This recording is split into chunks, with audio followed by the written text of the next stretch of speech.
아벨 얘기했으니까 그 다음 당연히 에녹 이야기할 차례죠. 에녹에 관한 성경 말씀 있죠. 창세기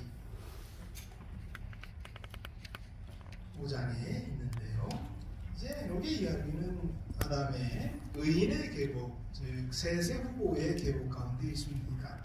그런데 이 족보의 구조가 이렇게 되어 있습니다.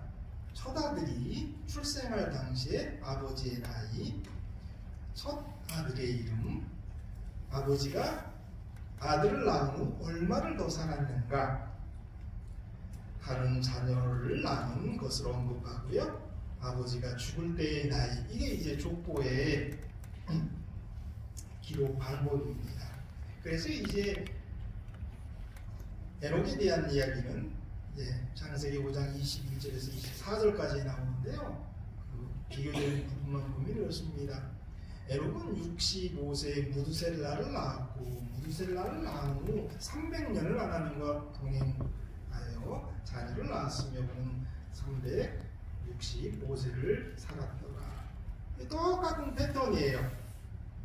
그래서 에녹의 아버지 이야기를 본다면 야렛은 162세에 에녹을 낳았고, 에녹을 낳은 후 800년을 지내며 자녀를 낳았으며 그는 962세를 살고 죽었더라. 이렇게 이제 하면서 똑같이 이제 이런 족보가 반복되는 것 가운데 에녹의 족보와 에녹의 아버지 야렛의 족보가 다른 점이 있어요. 그 다른 점이 뭐예요? 일반 모든 족보들은 지내며 자녀를 낳았다라고 했는데 에녹은 하나님과 동행하며 자녀를 낳았다라는 게 차이고요. 그 다음에 얼마를 살고 죽었더라라고 대부분의 믿음의 열조들의 계보에도 나왔지만 에녹은 살았더라라고 이렇게 끝나고 있는 거죠. 그러니까 뭐가 다릅니까? 지내며가 아주 지내며와 동행했다라고 하는 것이 아주 다른 부분입니다.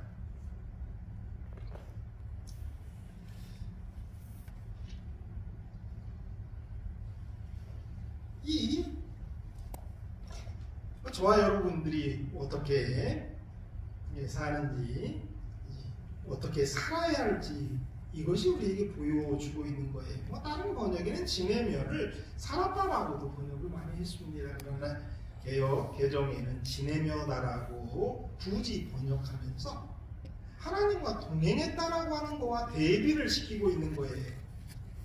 그러니까 우리는 지내며 살 수가 있고 어떻게 하며 살 수가 있는 거예요? 하나님과 동행하며 살 수가 있는 거죠. 그 선택을 우리가 하는 겁니다. 그냥 우리는 시간을 잘 지낼 수 있어요. 병과의 싸움 가운데서도 잘 지내고 넘어갈 수도 있어요. 그런데 그것보다 우리에게 필요한 것은 하나님과 동행했냐 안 했냐라는 거죠. 이렇게 잘 지냈다 하더라도 결론은 살고 죽는 거예요. 그런데 하나님과 동행하게 되면 어떻게 된다? 살았다. 삶으로 결론이 날 수 있는 거죠. 그래서 지내는 것과 동행하는 것이 어떤 결과를 낳았는지 다른 족보에는 없는 한 줄이 더 들어간 거예요. 그게 24절이에요. 그가 그냥 그의 삶을 지낸 게 아니라 하나님과 동행했기 때문에 24절이 추가하게 된 겁니다. 에녹이 하나님과 동행하였더니 하나님이 그를 데려가심으로 세상에 있지 아니하였더라. 여러분, 우리 앞에는 이 두 가지 사는 방법이 있어요. 물론 야렛이 구원받지 못할 것이다 라고 이야기하는 건 아니에요. 야렛 구원받을 수 있는 믿음의 계보에 있습니다. 악인의 계보인 가인의 후예들은 죽었다라고 하는 얘기도 없어요. 그냥 자녀를 낳았다라는 얘기로 끝나요. 사장에 가면. 그런데 살고 죽었어요. 이 죽음에도 희망이 있습니다. 부활의 약속이 이 안에 있습니다.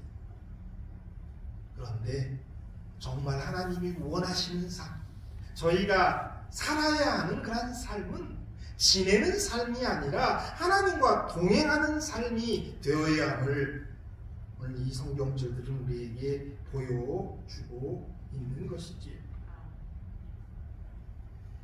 그래서 여러분들, 우리의 인사가 좀 바뀔 필요성이 있어요. 잘 지내시죠? 이런 인사 별 의미 없는 거예요. 우리는 뭐라고 질문해야 될까요? 하나님과 잘 동행하시죠? 이런 인사가 올바른 인사고, 이런 삶이 올바른 삶이다라는 거예요. 지내는 것, 그냥 시간 보내는 것, 살아가는 것, 그런 것보다는 하나님과 동행하고 있냐? 하지 못하느냐? 이것이 우리의 어떤 목표가 되어야 한다는 거죠. 아모스 3장 3절에 보면 두 사람이 뜻이 같지 않은데 어찌 동행하겠으며 라고 하는 그런 말씀을 듣게 됩니다. 동행은 어떻게 해야 할 수 있냐면 뜻이 같아야, 뜻이 맞아야 할 수 있는 겁니다. 합의하지 아니하고서는 갈 수 없는 겁니다. 동행할 수가 없습니다. 동행한다는 것은 내가 그 상대방과 마음을 맞추는 거고 뜻을 맞추는 거예요. 그러니까 하나님과 동행한다는 것은 하나님께 맞추어서 걸어가는 것이 하나님과 동행하는 거예요. 하나님과 동행한다는 것은 어떤 삶이냐면 하나님이 나와 함께 걷고 싶은 삶을 사는 거예요. 하나님의 말씀을 나의 행동의 규례로 삼고 그의 영광을 모든 행동의 목표로 삼고 있을 때에 하나님이 우리와 걷고 싶어 하시는 겁니다. 그냥 내가 막 하나님과 걷고 싶으면, 동행하고 싶으면 동행할 수 있는 게 아니라 하나님이 우리와 동행하고 싶어야 동행하는 거란 말이에요. 아멘. 그것은 만사를 하나님을 기쁘시게 하고 어느 모로나 그의 마음을 상하게 하는 일이 없도록 끊임없이 염려하고 노력하는 일을 뜻하는 겁니다. 이 상대방의 뜻에 맞도록, 마음 상하지 않도록 이렇게 하는 게 불가능하지 않다라는 것을 우리는 인생의 경험 가운데서 아주 조금씩은 경험을 해요. 언제냐면 정말 사랑하는 사람이 생겼을 때 그 사람의 마음에 허터가든지 들려하고 그 사람이 마음 상하는 일이 없도록 하려고 최대한 노력을 하죠. 근데 이제 문제는 뭐냐면 그게 그렇게 오래가지 못한다는 거죠. 왜냐하면 그만큼 사랑하고 염려하고 맞춰주려고 노력했는데 상대방이 그걸 몰라주고 서운하게 굴면 그런 마음들이 금방 사라지고 또 사랑이 식기 때문에 그런 일들이 계속 이루어지지 못하죠. 그런데 성경은 에녹은 300년을 하나님과 동행했다는 거예요. 에녹이 아마 결혼하기 전에도 하나님과 동행했을 겁니다.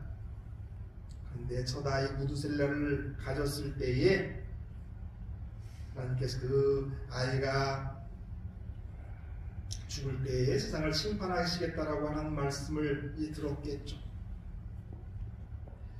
그러면서 그런 이름을 붙여주고 그 아들을 키워내면서 하나님과 계속적인 동행을 하는 겁니다. 우리가 먼저 그의 동행의 모습 가운데 알 수 있는 것은 그가 하나님을 예배했다는 것이고,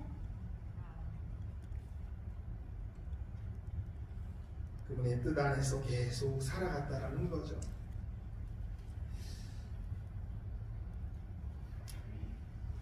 구조와 선지자 88페이지 이런 말씀이 있어요.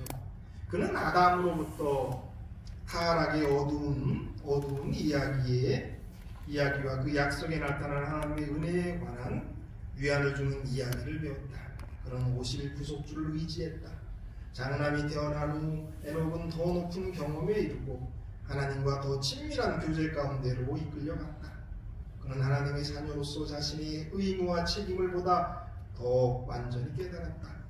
아버지에 대한 자녀의 사랑과 그의 보호에 대한 아의 단순한 신뢰를 볼 때, 또한 그의 장남에 대한 깊은 애정과 부드러움을 마음에 느꼈을 때에 그는 당신의 아들을 사람들에게 선물로 주신 하나님의 그 놀라운 사랑과 하나님의 자녀들이 하늘 아버지 안에서 편히 쉴 수 있는 신뢰의 귀중한 공과를 배웠다.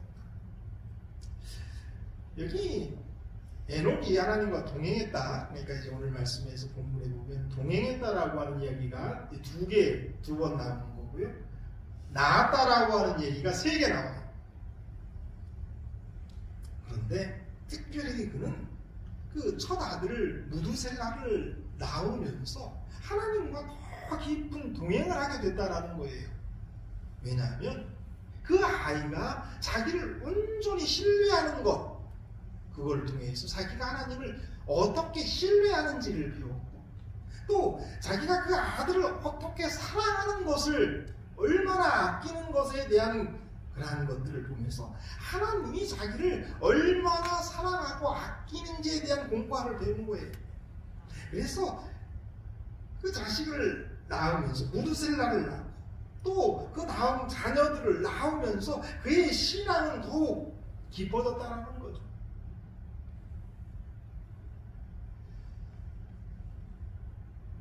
그는 자녀를 낳기 전과 자녀를 낳은 후에 달라진 거예요. 그러니까 우리가 우리의 삶이 여기에는 이제 다 나이들이 있으시니까 자녀 낳는 이야기는 없지만, 그러나 그 다음 이야기도 우리가 생각할 수 있겠죠. 자녀를 낳기 전과 자녀를 낳은 후에 우리의 신앙은 달라야 되고요. 손주를 낳은 사람과 손주를 낳지 않은 사람의 그 경험이 달라야 돼요. 그래서 그런 얘기도 있잖아요. 손주는 눈에 넣어도 안 아픈데 자식 사랑하고 손주 사랑은 또 다르다라는 거죠. 여러분들 많은 분들이 아실 거라고 생각합니다. 저는 아직 그런 거 못 느껴봤어요. 근데 이제 많은 할머님들이, 할아버지들이 손주를 어떻게 사랑하는지 보여주죠. 그러면 우리 부모님들은 자식을 낳았을 때와 자식을 낳기 전의 삶이 달라야 하고, 손주를 경험한 사람과 경험하지 않은 삶이 달라야 돼. 그게 하나님과 동행하는 방법이에요. 에녹이 하나님과 동행했다는 것은 그의 모든 삶을 내팽개쳤던 것은 아니죠. 구조와 선지자 이런 이야기도 있어요. 그러나 에녹의 믿음은 세월이 흐를수록 더욱 강해지고 그의 사랑은 더 열렬하게 되었다. 그러니까 동행이다라고 하는 것은, 그리고 300년간의 동행이라고 하는 것은 이런 거를 전제하는 거예요. 계속 더 열렬해지고 계속 더 깊어지는 게 동행인 거예요. 여러분들, 그러한 동행의 삶이 되시기를 바랍니다. 하나님과 우리가 지낼 수 있어요. 처음 가졌던 그 마음 그대로 그 정도로, 처음이 얼마나 뜨거운지 모르지만 그렇게 우리의 삶을, 우리의 신앙을 지내올 수 있단 말이에요. 근데 동행이다라고 하는 건 그런 게 아니란 말이에요. 동행이라고 하는 것은 세월이 흐르면 흐를수록 더욱 강해지고 더욱 열렬해지는 것이 동행이다라고 선지자는 우리에게 오늘 말해요. 이 자리에는 모든 분들이 그냥 지내는 삶이 아니라, 지내는 신앙이 아니라 동행하는 삶, 동행하는 신앙이 되기를 주의 이름으로 축원합니다. 그래서 우리의 믿음이 이렇게 더 강해지는 것, 우리의 사랑이 더욱 열렬해지는 것, 그러한 우리의 신앙과 삶이 되기를 바랍니다. 아멘.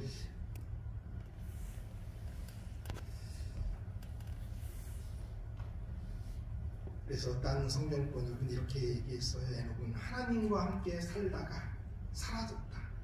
하나님께서 그를 데려가신 것이다. 이런 경험이 우리의 경험이 되기를 바라요.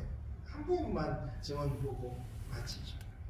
300년 동안 에녹은 하늘과 조화되기 위하여 영혼의 순결을 추구해 왔었다.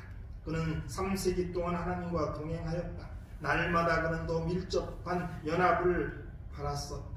그 교통은 점점 가까워졌으며 마침내 하나님께서 그를 당신의 곁으로 데리고 가셨다. 그는 영원한 세계의 문호기에 섰었고 그와 축복의 나라는 한 걸음 사이였다. 이제 그 문이 열리고 지상에서 그처럼 오랫동안 이루어졌던 하나님과의 동행은 계속되었다. 그는 거룩한 도성의 문을 통과했다. 그는 인간으로서 하늘에 들어간 첫째 사람이